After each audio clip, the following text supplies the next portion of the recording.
Hey everyone, Sean here, and today in this video I wanted to sit down and talk about Season 3 of The Mandalorian, pretty much the premiere streaming series on Disney+. It's been popping off quite a bit for some time, ever since the dawn of Season 1. And yeah, people have been really liking it, the characters, right, especially with, of course, The Mandalorian, especially Din Djarin, at this point, and of course Baby Yoda, aka Grogu. I've been watching it for quite a while now, and I've been watching it ever since Season 1. I haven't gone around to do any review videos of sorts, I believe, for of the two seasons, just because of the time I had or just something else I was doing at the time. But I thought I got around to do this one though, because there is definitely things to say about for Season 3, and unfortunately it's not all positive. I'm going to say this right off the bat. I don't know if I'll get into spoilers, but if I plan to, I'll definitely let you guys know. But before we really get into the meat and potatoes of this review, there is something I'd like to announce for today's video. Today's video is sponsored by Marvel Snap. I was able to get an opportunity to briefly talk about them on this video in terms of a sponsorship. What this opportunity presents is that you can get to support this channel just by playing Marvel Snap after you click on the link below in the description or in the comment section below, depending on where I put it, but either description or comment section below. For those who don't know, for those who are new to Marvel Snap, don't know what it is, Marvel Snap is a card mobile game featuring your favorite heroes from Marvel Comics, not specifically from MCU, Marvel Comics, the OG media. So you get to see quite a bit of more heroes there than you would, at least right now, for the current MCU. And it does feature fast-paced, action-packed card play, and from what I can see, it's very addicting and pretty fun. So, like I said, it's very fast-paced. So the matches are done pretty quickly. So you can get to different matches, play more games. It's pretty much very quick and fast-paced, and it's all good fun, featuring your favorite Marvel heroes, and villains, I guess. But yeah, it definitely is a ton of fun for something that is free as a mobile game. So go ahead and check it out.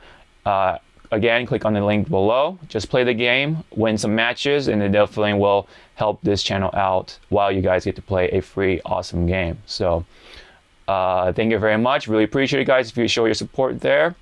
And let's get back into the video. All right, so after that wonderful little message, speaking of which, when it comes to Disney, let's get back into Star Wars, shall we? So The Mandalorian has always been sort of celebrating Mandalorian lore, of course. It does dive into this a little more when it comes to Mandalorian lore, but I think that the grand problem of this entire season is that it's too short. I mean, there's only 8 episodes to it for this entire season, and it seems like they're trying to make it a little more ambiguous as to whether this was going to be a series finale or just another season under the belt. It seems like it's already in development for another season, so I think that's been debunked, but I could be wrong. But it does kind of feel that way when it comes to The Mandalorian. I mean, it definitely does come off as that way in some ways, or more ways than one, by the end of as episode 8. And again, that's too short in my opinion, especially what was presented here. I felt like there was a lot of cool concepts that were shown on the table here, but they're just really thrown under the rug rather quickly, or just like it was just there as a means of a very brief but progressive tool to get through the story, if you know what I'm saying. I just really wish they expanded upon a lot of the things that were presented here. The Mandalorian more of the Mandalorian character, Mandalorian characters, and just like the aspects of, like, there was some like detective work and stuff like that, investigation type of things. really wish they kind of like took some things from, let's say, Andor, but it's different people, so you can't really wish for that too much. So that's a bit of a stretch there. But I kind of did wish, after watching something like Andor, which I did wish to do a review on it, but it was kind of tricky because it was like such a niche thing, but pretty well written and well done. Kind of wish that was applied to here in some way or form, because I felt like it would have fit the Mandalorian in a way. I mean, it always felt like a space western, and of course, Din Djarin always felt like a Clint Eastwood type of character under armor,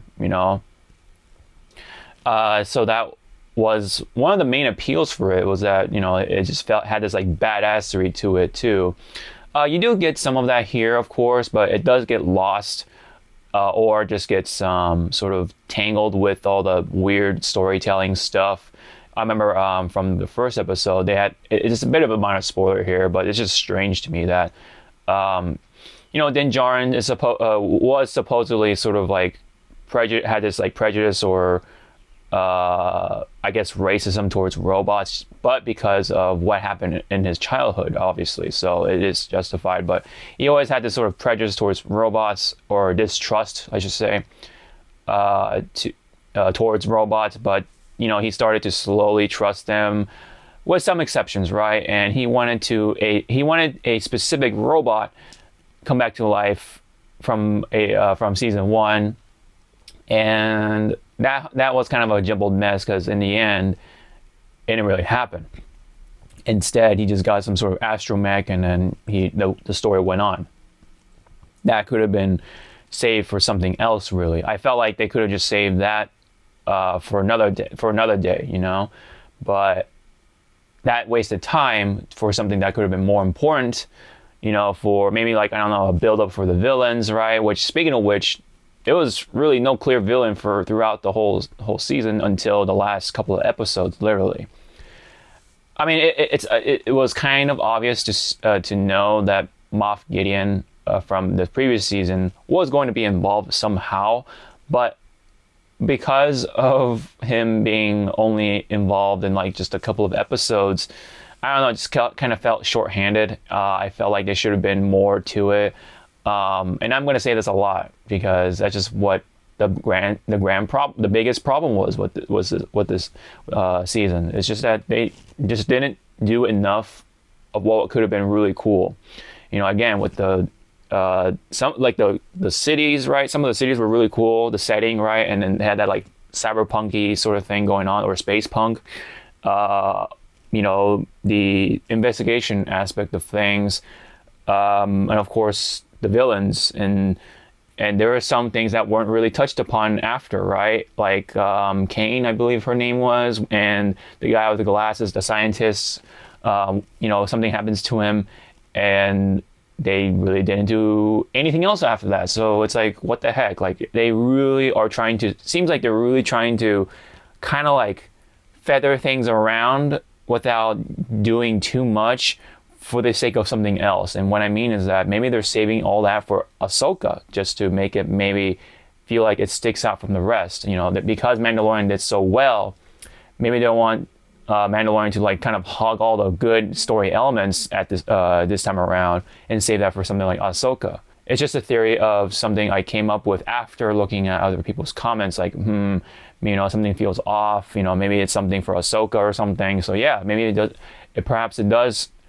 It really does feel like they could be saving that for Ahsoka. All that storytelling that could have been done here for Mandalorian, and could have been very beneficial and supplemental, but they just really half written everything, it seemed like, by the end of it. And so it does feel like it's rushed through, and it just kind of like feels a little empty in a way. The payoff isn't as strong, especially with some of the things that happen by the end of it too, like with the action portion of things.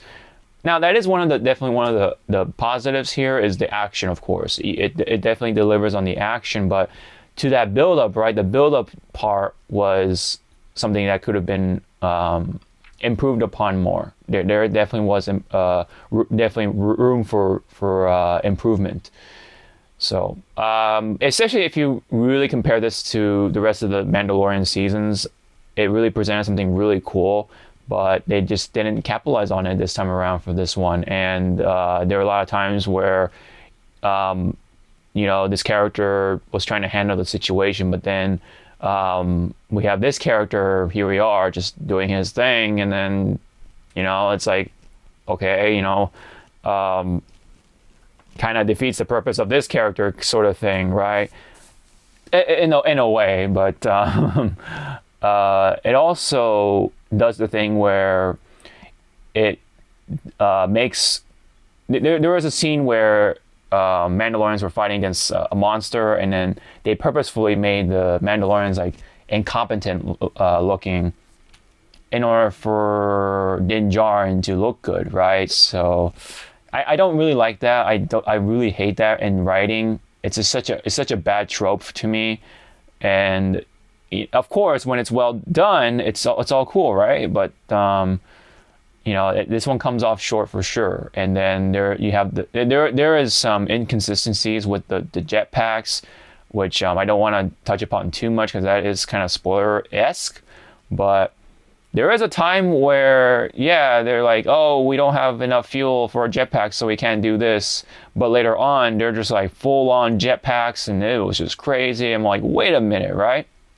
So maybe because, they were just like, just out hiding, right? So in a cave. So of course, maybe the fuel supply is kind of limited, but because they were able to join with another group of Mandalorians, that's where they got more fuel, and then they were able to, fight against the enemy and stuff like that by the end, and then really they had all the jet fuel to. In fact, one of the Mandalorians were able to jet their way with just their jetpack alone through the atmosphere at some point, and it's just crazy. I'm like, what is going on here when you had so much of that jetpack problem early on, and yet the jetpack really shines here, right? And it is cool, but you got to think about all the other things from the other episodes. So there's just like inconveniences for the sake of convenience of certain scenes, if you know what I mean. So if you gotta watch it, of course, or at least we watch it and like just kind of catch that. So that kind of annoyed me. But with all that said, I think honestly, I don't really need to talk about spoilers, but I think even with the rush stuff, I think what was presented was pretty cool.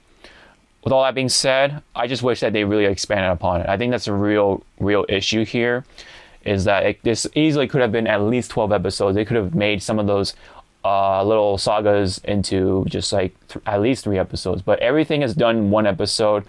And again, it seems like they're really saving all that stuff for Ahsoka or maybe other things later on for another Star Wars series. So, overall, kind of the TLDR is that, what we saw was cool, but they could have definitely really stretch that out for something really cool to really make certain characters interesting. Even with the strange appearances of certain celebrities, their characters could have been far more sort of justified for their appearances and sort of their existence right on the screen. They could have been way more interesting, but we just kind of like have sort of half-assed, I guess I can say, sort of executions for this sort of storytelling. So again, something like the Robot City stuff could have been really expanded upon. Again, I use that word a lot, but I can't help it. It's just what it is, man. And I really wish to see more of what we saw for a lot of things, and especially when there is a part where the Mandalorians were supposed to like come together and stuff like that. I wish there was a bigger payoff to it, but it is what it is, I guess, and it already happened. So now, in general, it is still good, but if you were to kind of compare it to all the other seasons of The Mandalorian, all 2 other seasons of The Mandalorian, it really does show. it really becomes apparent that the quality isn't the same. So with that, all that said, I think I'm gonna give this like a 6 out of 10. It felt like a lot of filler. It could have been easily a good filler sort of season and have the opportunity to expand some like lore stuff for the Mandalorians, but it really kind of drops the ball on a lot of things. But again, with all that said, though, what was shown to us was still pretty cool enough for it to be a worthy watch. And the action was really cool. The effects were really cool. It does have all some of the like. It does have that Mandalorian touch to it when it does shine. But again, you know, a lot of those cool concepts that were shown, that were kind of like laid out on the table. Again, we could have been looking at that or checking that out for a longer time, but because of the short 8-episode run, it really does limit things. And I wish that this could have been like 12 to 15 episodes, just so we can able to like really soak it in and have a much bigger payoff by the end of it too. So I do believe again, let me clarify, that is a 6 out of 10. But it's still average, above average for on my scale, which is 5 out of 10. Right above the middle type of stuff. But if you were to compare all the other Mandalorian stuff, that's where it is. And yeah, really, I think I feel that the ending does come off a little bit ambiguous, right? Whether it's supposed to be a finale in general or just a season 3 finale. But yeah, I mean, I think season 4 again is in development, so we'll have to wait and see. But it is kind of appropriate because it does feel like they do deserve some sort of break. So we'll just have to focus on Ahsoka and other series that are possibly coming out, and that's pretty much all there is to it. Vision. The more we're gonna get more of Star Wars Visions. I have not checked that out yet at all, and I meant to, but I just haven't made the time for it. So, so yeah, I mean, there's still Star Wars stuff coming, and yeah, so Mandalorian is gonna be taking a break. So yeah, I think that is kind of appropriate in that sense. But yeah, that's all I have for all the major thoughts for Mandalorian season 3. I mean, yeah, the characters are still lovable and stuff like that, but I just wish the payoff could have been better.